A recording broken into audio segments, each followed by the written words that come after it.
आज हनुमानगढ़ जिला कांग्रेस कमेटी द्वारा आयोजित इस प्रेस वार्ता में हमारे साथ में उपस्थित इस विशेष कार्यक्रम को लेकर प्रभारी सूरतगढ़ से विधायक कुशल संगठनकर्ता मेरे बड़े भाई डूंगराम जी गेदर साहब, हमारे जिला कांग्रेस कमेटी के जिन्हें बड़ा संगठन का अनुभव है बड़े भाई सुरेंद्र दादरी साहब, हमारे नौर से विधायक और मीडिया टीम के साथी रहे, प्रवक्ता रहे अमित चाचान जी, हमारे पीलीमंगा से राहुल गांधी जी के सिस्टम से नेता चुनो नेता बनो के माध्यम से विधायक बने भाई विनोद गोटवाल जी, जिला प्रमुख जी, पूर्व सांसद भरतराम मेघवाल जी, तमाम हमारे संगठन के पदाधिकारी, अग्रिम संगठनों के अध्यक्ष। ये जो कांग्रेस पार्टी को एक प्रेस वार्ता आयोजित करनी पड़ रही है, ये प्रेस वार्ता राजस्थान की 8 करोड़ जनता की आवाज़ के लिए, जवाबदेही के लिए है, क्योंकि आप और हम सब जानते हैं कि राजस्थान की जनता ने चुन के जवाबदेही के लिए, शासन के लिए भारतीय जनता पार्टी को चुना। लोकतांत्रिक इतिहास रहा है कि चुने हुए विधायकों के माध्यम से विधायक दल का नेता चुना जाता है। मुख्यमंत्री अप्रत्यक्ष तौर पर राजस्थान की जनता चुनती है विधायकों के माध्यम से, लेकिन दुर्भाग्य से राजस्थान के अंदर ऐसा पहली बार हुआ जो तमाम मीडिया ने पूरे प्रदेश को दिखाया। 13 दिसंबर 2023 को पर्ची के माध्यम से दिल्ली से एक फैसला थोपा गया राजस्थान की जनता पर। ये जो पर्ची की सरकार जिसको आपने भी मुखरता से उठाया, लेकिन उसकी जवाबदेही, उसकी प्रतिबद्धता राजस्थान की जनता के प्रति ना होकर पर्ची भेजने वालों की प्रति रही। इसलिए ये भाजपा का 1 साल राजस्थान बदहाल रहा। उन तमाम मुद्दों को लेकर हम आपके बीच में इस प्रेस वार्ता का आयोजन करना चाह रहे हैं। इस प्रेस वार्ता के माध्यम से आप और हमारी भूमिका एक ही है। भूमिका ये है कि जनता की आवाज़ को कैसे हम सरकार तक पहुंचाएं, कैसे जनता की आवाज़ को मुखर करें। भारतीय जनता पार्टी ने सरकार बनते ही सबसे पहले 100 दिन की कार्य योजना बनाई, और 100 दिन की कार्य योजना के बाद में मुझे ऐसा वो दिन याद नहीं जब प्रेस वार्ता के माध्यम से 100 दिन की कार्य योजना को उन्होंने जनता के सामने रखा हो कि हमने ये उपलब्धियां प्राप्त की।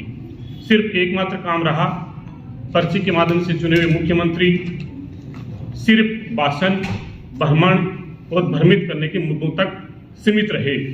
जनता के मुद्दों की जो जवाबदेही है ना सदन में रही, ना जनता की अदालत में, जनसभाओं के बीच में रही। इसलिए मैं भारतीय जनता पार्टी जो 4 चीजों की बेहद बेमुखर होकर वो बात करती है, कहती है कि हिंदुस्तान में 4 वर्ग हैं, किसान है, युवा है, गरीब है और महिला है। इसके लिए मैं आपके बीच में कुछ चंद बिंदु रखना चाहूँगा। उसके बाद में जो शेष रहेंगे, विधानसभा में जो कार्रवाई रही वो हमारे विधायक साहब रखेंगे। क्षेत्र के अगर कोई मुद्दे होंगे वो हमारे जो जनप्रतिनिधि हैं और संगठन के लोग हैं वो रखेंगे। एक हमने 10 और 12 मिनट की डॉक्यूमेंट्री फिल्म तैयार की, उसको भी इसके बाद में विजुलाइज करेंगे। एक पोस्टर का विमोचन करेंगे जिसमें सरकार की विफलताओं को हम पोस्टर के माध्यम से लाए हैं। ये इस प्रेस वार्ता का एक हिस्सा रहेगा। सबसे पहले इस देश का अन्नदाता किसान जो अन्न उपजाता है, जिससे पूरे देश की पेट भरता है, और उसी का सबसे बड़ा ये जगह है जो एक धान का, एक हरित क्रांति का राजस्थान के अंदर हनुमानगढ़ और गंगानगर जिले की पहचान है।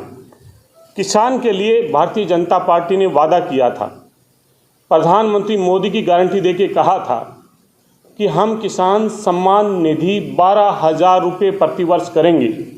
सरकार बने हुए 1 साल हो गया, लेकिन किसान आज भी इंतज़ार कर रहा है कि उसकी 12,000 रुपये प्रतिवर्ष कब किसान सम्मान निधि होगी।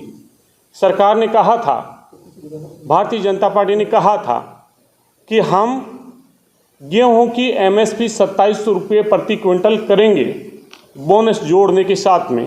लेकिन आज भी किसान इंतज़ार कर रहा है कि वो उस MSP की घोषणा कब होगी। बाजरे की MSP पे खरीद की बात जब विपक्ष में भारतीय जनता पार्टी थी लगातार उठाती थी, लेकिन आज सरकार ये बताए कि राजस्थान के अंदर एक भी क्विंटल कहीं पे बाजरा खरीदा हो तो वो बताए। भारतीय जनता पार्टी ने इस बात का वादा किया था कि लगभग 19,000 किसान जिनकी भूमि बैंक अवाप्त करके बेचना चाहता है, उसका पहला विज्ञापन अगर कहीं पे जारी हुआ तो शायद वह हनुमानगढ़ ज़िले में ही हुआ था कि हम इस किसान की ज़मीन को नीलाम करेंगे। लेकिन कांग्रेस पार्टी ने एक सशक्त विपक्षी भूमिका निभाते हुए, उनके वादे को याद दिलाते हुए उस भूमि को हमने नीलाम होने से रोका। ये आज तक भारतीय जनता पार्टी नहीं कर पाई। भारतीय जनता पार्टी ने कहा था अपने जन संकल्प घोषणा पत्र में किसान को 3,000 रुपये प्रति माह पेंशन करेंगे।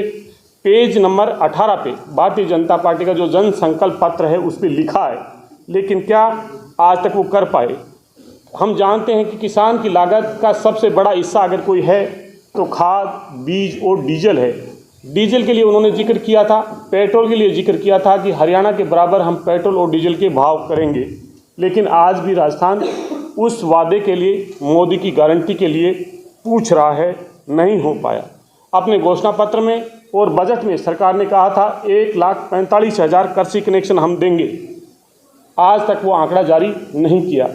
डीएपी की मांग को लेकर किसान के लिए सबसे ज़्यादा उर्वरक जरूरी है। जब वो खेती करने जाता है, समय पर अगर उसको फर्टिलाइज़र नहीं मिलता तो वो अपना उत्पादन नहीं कर पाता। डीएपी की कालाबाजारी को आप सबने देखा। राजस्थान के 14 जिले ऐसे वंचित रहे कि किसान आज भी डीएपी के लिए वहाँ पे तरस रहा है। गहलोत साहब की सरकार थी, कांग्रेस की सरकार थी, उन्होंने एग्रो प्रोसेसिंग पॉलिसी बनाई थी जिसमें कृषि आधारित अगर कोई उद्योग लगाता है तो सरकार उसे अनुदान देती थी ताकि कृषि की उपज का उचित मूल्य मिले और उससे रिलेटेड इंडस्ट्रीज हैं वो स्थानीय क्षेत्र में डेवलप हों। लेकिन इस सरकार ने आने के बाद में उस पॉलिसी को हाथ पे धकेल दिया और बंद कर दिया।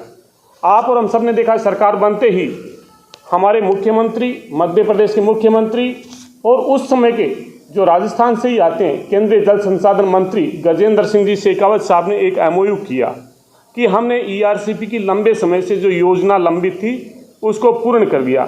आपको याद दिलाना चाहूँगा, 7 जुलाई 2018 को जयपुर में, 6 अक्टूबर 2018 को अजमेर में प्रधानमंत्री जी ने ERCP को राष्ट्रीय परियोजना घोषित करने का वादा जब तत्कालीन मुख्यमंत्री वसुंधरा राजे जी थी उनकी उपस्थिति में किया था। लेकिन आज वो पुणे 7-8 दिनों में ही प्रधानमंत्री जी जयपुर में आए, बड़ा समायोजन किया और उस समय 2 राज्यों के मुख्यमंत्री ने ERCP के समझौते पे साइन किए और उन्हें कहा ये MOU नहीं, ये MOA है। हम पूछना चाहते हैं DPR कब बनेगी, राजस्थान को जल का हिस्सा कितना मिलेगा? क्योंकि ये जो जिला है, यहाँ के जो लोग हैं सबसे ज़्यादा जानते हैं कि पानी का महत्व क्या होता है। इसलिए उस समझौते के जो आंकड़े हैं ना सदन के पटल पे रखे और ना ही उन्होंने सार्वजनिक तौर पे जारी किए। मुख्यमंत्री जी के और प्रधानमंत्री जी के दोनों के मुंह से एक बार भी शब्द नहीं निकला जिससे इसे राष्ट्रीय परियोजना घोषित की जा सके। सिर्फ मध्य प्रदेश के मुख्यमंत्री जी ने कहा कि 90% पैसा केंद्र की सरकार देगी, 5% हम देंगे, जबकि अशोक गहलोत जी की सरकार में 2022 के बजट में 9,600 करोड़ रुपए का बजटीय प्रावधान ERCP के लिए 2022 में कर दिया गया था। जिन बांधों की वो वहाँ पे वीडियो विजुअल्स दिखा रहे थे वो कांग्रेस के शासन में बन के नौशेरा का बांध हो चाहे दूसरे अन्य बांध हो वो तैयार हो चुके थे। उस समय केंद्रीय जल संसाधन मंत्रालय ने एक पत्र लिख के इस योजना को रोकने के लिए राज्य की सरकार को बाध्य भी किया था। इसलिए मैं आपको पुनः ये संज्ञान में लाना चाहता हूँ कि केंद्र की सरकार ने इस योजना को लंबित किया, बाधित किया और आज भी ये अनछुआ पहलू है कि ये कब हो पाएगा। शेखावाटी का क्षेत्र आपके पड़ोस में आता है, वहाँ पे भी यमुना जल के समझौते को लेकर बात कही थी। हरियाणा में खट्टर साहब मुख्यमंत्री थे, उन्होंने हरियाणा की विधानसभा में बोल के ये कहा था कि हमारे अगर बाढ़ का पानी अतिरिक्त आया तो हम देंगे। इसलिए राजस्थान के हितों के साथ में समझौता करके ना सिर्फ राजस्थान की जनता पे प्रहार किया है, ये राजस्थान के हितों के साथ में भी कुठाराघात किया है। MSP पे खरीद के हालात आप जागरूक मीडिया के साथी हैं, लगातार अपने घोषणा पत्र में ये वादा किया था कि तमाम उपज है वो हम MSP पे खरीदेंगे, लेकिन कैप लगा दी, 25 क्विंटल से ज़्यादा हम उपज को नहीं खरीदेंगे। टोकन में कितना भ्रष्टाचार हो रहा है, टोकन मिल नहीं रहा है। जब अगर किसान अपनी फसल को लेके उस कांटे पे जाता है जिसको तुलाने के लिए, तो वहाँ पे हमारे किसान के कांग्रेस के तमाम नेताओं ने किसानों की आवाज़ को मुखर किया। प्रति क्विंटल कहीं ना कहीं 300-500 रुपये एक्स्ट्रा चार्जेज और ब्लैकमेलिंग हो रही है, पर्ची खर्ची के माध्यम से सरकार चला रही है। बाकी बात पेपर लीक के बारे में सबसे अधिक बातें करते थे। भारतीय जनता पार्टी के तत्कालीन जो प्रदेश अध्यक्ष कहते थे हम आरपीएससी की रीस्ट्रक्चरिंग करेंगे, पुनर्गठन करेंगे। आज सरकार बने हुए 1 साल हो गए, आरपीएससी की रीस्ट्रक्चरिंग तो छोड़िए, आरपीएससी का अध्यक्ष तक नहीं बना पाए। उन्होंने भर्ती कैलेंडर जारी करने की बात कही थी। जब आरपीएससी का अगर अध्यक्ष नहीं बन पाएंगे तो आरपीएससी द्वारा प्रायोजित होने वाली भर्ती परीक्षाओं का कैलेंडर कैसे जारी हो पाएगा। पेपर लीक की बात, राजस्थान देश का पहला राज्य था जिन्होंने एंटी चीटिंग एक्ट राजस्थान की विधानसभा में पारित किया, कठोर कानून बनाया जिसके तहत कार्रवाई हुई। जब हम सख्त बिल लेके आ रहे थे तो विधानसभा में भाजपा के विधायकों ने कहा था इतने सख्त कानून की जरूरत क्या है। उन्होंने कहा बहुत बड़े जो मगरमच्छ हैं वो बचे हुए हैं। 1 साल बीत गया। हम भारतीय जनता पार्टी के नेताओं से पूछना चाहते हैं कि आखिर क्या वजह है कि वो मगरमच्छ जेल की सलाखों के पीछे नहीं गए। भाजपा की सरकार के एक मंत्री जो राज्य के गृह मंत्री और अपने मुख्यमंत्री पे भरोसा नहीं करते हैं, एसओजी के एडीजी के ऑफिस में जाते हैं, दस्तावेज का पुलिंदा लेके जाते हैं और ये बताते हैं कि बड़े मगरमच्छ बाहर घूम रहे हैं। आखिर क्या वजह है कि पर्ची की सरकार खर्चे में सिमट के उन मगरमच्छों को बचा रही है और प्रदेश के युवाओं के साथ में खिलवाड़ कर रही है, ये जानना चाहते हैं। 1 साल का कार्यकाल पूर्ण होने पे भारतीय जनता पार्टी ने बहुत से बड़े इश्तिहार दिए थे, बहुत सी सरकारी योजनाओं की घोषणा की, लेकिन मैं आपके संज्ञान में लाना चाहूँगा ये जो घोषणाएं की उनके अंदर 58,000 घोषणाएँ 4th क्लास के कैडर से हैं, 10,000 संविदा कर्मियों पे हैं। जो हमने अलग कैडर बनाने की जो बातें की थी उस पर कोई चर्चा नहीं है। आप और हम सब जानते हैं कि सफाई की व्यवस्था क्या हाल है प्रदेश के अंदर। 30,000 सफाई कर्मियों की भर्ती करनी थी। उन्हें कहा कि ऐसे ऐसे अनुभव प्रमाण पत्र चाहिए। गरीब, वंचित, पिछड़े, दलित ऐसे अभ्यर्थियों से पैसे इस माध्यम से लूटे गए और आज उस भर्ती को भी उन्होंने संविदा पे करने का काम कर दिया। ये लगातार जो प्रहार कर रहे हैं युवाओं पे, ये आप सबके सामने है। कम लोगों को मिल रहा है, इन्होंने तो आने के बाद में पूरा बंद कर दिया। अशोक गहलोत जी ने और कांग्रेस की सरकार ने 1 टाइम रजिस्ट्रेशन किया था। तमाम जो परीक्षाएं होंगी उसके लिए एक ही बार शुल्क देना होगा। लेकिन अधीनस्थ बोर्ड के जो सेक्रेटरी हैं उन्होंने ट्वीट करके ये कहा कि हम प्रत्येक परीक्षा के लिए लेंगे, लेकिन एक सशक्त विपक्ष होने के नाते हमने इस बात को पुरजोर विरोध किया और मजबूर किया कि उन्हें वो ना करना पड़े। गरीब की बात करते हैं। गरीबी में सबसे ज़्यादा जरूरी जो वर्ग लोग हैं, जो एकल नारी है, परित्यक्ता है, विधवा है, जिसके लिए एक सम्मान की गरिमा में जो राशि पूर्ववर्ती कांग्रेस की सरकार के द्वारा दी जाती थी, एक कानून लेके आए, विधेयक लेके आए कि 10% कोई भी सरकार बने उसे इस पेंशन को बढ़ाना पड़ेगा। भारतीय जनता पार्टी ने अपने घोषणा पत्र में ये वादा किया था, संकल्प पत्र में, कि हम 15% इसको बढ़ाएंगे, लेकिन आज तक नहीं हुआ। ये गरीब की बात करते हैं और गरीब पे प्रहार करते हैं। ये योजनाओं के माध्यम से इन्होंने किया।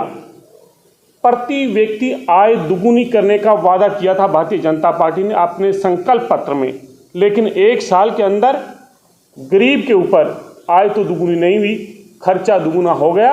अभी जीएसटी काउंसिल की मीटिंग भी थी, आप सब लोगों ने देखा कि किस प्रकार से हुई। हमारे बीच में गंगानगर और हनुमानगढ़ के सांसद श्री कुलदीप इंदौरा साहब भी पधारे हैं, इनका भी स्वागत और अभिनंदन। देसी घी देंगे। अपने संकल्प पत्र के पेज नंबर 28 पे इस बात को अंकित किया, लेकिन कितनी गर्भवती महिलाओं को 5 लीटर घी दिया है ये आप और हम सब के सामने है। आज भी वो इंतजार करेंगे। 450 रुपये गैस का सिलेंडर देने का वादा किया था। कांग्रेस की सरकार में 500 रुपये का सिलेंडर ये जो दिया जा रहा था, 50 रुपये कम करके ढिढोरा पीटने का काम किया। पूरे प्रदेश के अंदर 73,081 लाख के करीब परिवार हैं जिन्हें उज्ज्वला गैस कनेक्शंस में ये सिलेंडर हैं, लेकिन आज बाड़मेर, बीकानेर, भीलवाड़ा जहाँ पे सबसे अधिक कनेक्शन है, 1/4 कनेक्शनों पे भी सब्सिडी इन्होंने नहीं दी है। इन्होंने सिर्फ योजनाओं का नाम बदलने का काम किया और योजनाओं का नाम बदल के सिर्फ जो कभी ये बताते थे कि ये जो रेवड़ियां हैं उनको हादसे पे धकेलने का काम निश्चित रूप से इन्होंने किया। मुख्यमंत्री चिरंजीवी बीमा योजना से एक गरीब को, राजस्थान की 8 करोड़ जनता को ये भरोसा था कि अगर कोई आपात स्थिति हो जाए तो बीमारी से उन्हें राहत मिलेगी। लेकिन भारतीय जनता पार्टी की सरकार ने इस योजना का नाम तो ज़रूर बदल दिया, लेकिन इसमें क्या क्या सुविधाएं हैं किसी को पता नहीं। 22 दिसंबर का ही एक अपने प्रिंट मीडिया में खबरें छपी, किस प्रकार से RGHS को लेके उन्होंने कहा कि वोट लेने के लिए जो हमारे वर्ग जो नागरिक हैं, उन्होंने कहा वोट लेने के लिए तो आप घर आ सकते हैं, लेकिन जब दवा चाहिए तो आपके यहाँ पे जाके सत्यापन कराना पड़े। ये उन पे कुठाराघात है। ये लगातार इन्होंने ये सब चीज़ें की। SC ST OBC जो गरीब छात्र हैं, जो शिक्षा प्राप्त करना चाहते हैं, उनकी जो छात्रवृत्ति है उसको रोक दिया। Rajiv Gandhi excellence education policy थी सरकार की, जिसमें 500 छात्र, राजस्थान के गरीब छात्र विदेशों में शिक्षा ग्रहण करते थे, उसको भी इन्होंने हादसे पे धकेल दिया और रोक दिया। रही बात महिला की, तो महिला के लिए तो सबसे बड़ा जो उत्पीड़न होता है, जो कांग्रेस की सरकार में अनिवार्य पंजीकरण हमने किया था, आज FIR दर्ज कराने के लिए या तो धरना दीजिए या प्रदर्शन कीजिए या किसी से सिफारिश कीजिए तो न्याय हो पाएगा।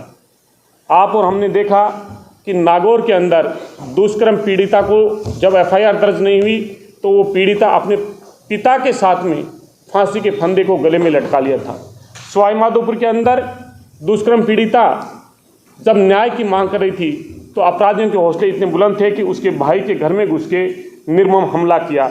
लगातार अपराध बढ़ रहा है। अगर पंजीकरण को रोक देंगे और आंकड़ों की बात करेंगे तो अच्छा नहीं होगा। हम चाहते हैं कि आंकड़े विचलित नहीं कर सकते, अपराध विचलित करता है, इसलिए अपराध का पंजीकरण होना, अपराधियों को समयबद्ध सजा मिलना, अनुसंधान का समय घटना, ये सरकार ने कोई ऐसी तीव्रता तत्परता नहीं दिखाई जिससे उसको न्याय मिले। आंगनवाड़ी कार्यकर्ताओं का मानदेय बढ़ाने की बात भारतीय जनता पार्टी ने अपने संकल्प पत्र में कही थी। 13,000 रुपये आंगनवाड़ी कार्यकर्ता के, 7,500 अर्ध कार्यकर्ता के और 6,000 रुपये आशा वर्कर के। पेज नंबर 29 अपने घोषणा पत्र पे लिखा है। आज भी वो इंतजार कर रही हैं कब मिलेगा। महिलाओं को पेंशन की जो बात है, 1,500 रुपये प्रति माह नहीं मिल रही है। गर्भवती महिला को 5 लीटर घी नहीं मिल रहा है। तमाम जो मुद्दे हैं, इसके साथ में जो भी बातें हैं, वो जो मेरे साथी हैं, विधायक हैं श्री डूंगराम गिदर जी, मैं उनसे अनुरोध करूँगा कि जो कुछ बातें हैं सदन के पटल पे जो आपने बातें की हैं वो भी मीडिया के सम्मुख रखें और उसके बाद में कोई बातें हैं